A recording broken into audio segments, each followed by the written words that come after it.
do you lose your sleep over, just hearing that you're going to have an interview tomorrow? You know what? You don't have to do that. You know why? Because if you practice a lot in advance, then there is no way you're going to think about an interview. You're going to nail it. Here's what you can do. Next time you are looking for that interview, don't wait for a day, okay? Just make sure now today, write that examples down, at least 10 to 15 examples of each scenarios that employer is going to ask you.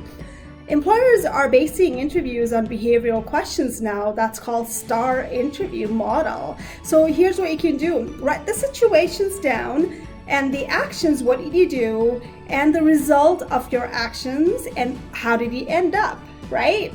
So one of the example is, the question could be something like, tell me about the situations how you handle irate client, right? For those in the customer service world, how can you avoid that question? So you should have a couple of examples ready to go because you've done that, right? So start looking at the stories from previous role and translate to the new role and tie it up to the job that you're applying for.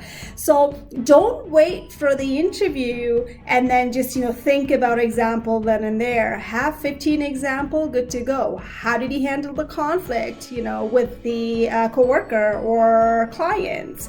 Or how did you manage to meet your result every single month? Or did you ever struggle? What was the situations? How did he handle it?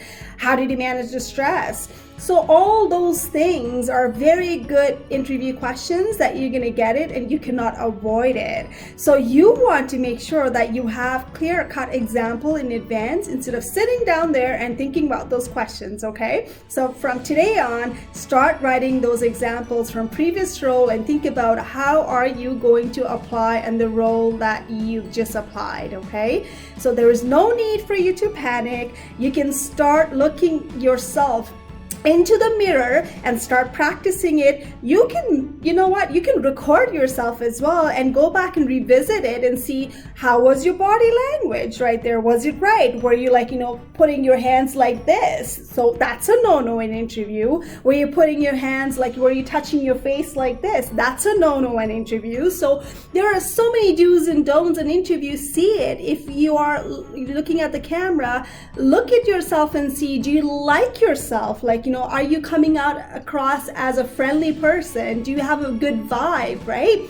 Practice your posture, the body posture as well, which is not sitting like this or like that, sit very tight and just look confident as well, right? So dress up well for interviews, look confident, and you are going to nail that interview. So now to recap, make sure you have tons of examples. I recommend my client to have 10 to 15 examples before you go on interview. Start writing those down. Have the situations ready. What did you do and what was the result of it? Okay, give it a try and you are going to nail that interview next time.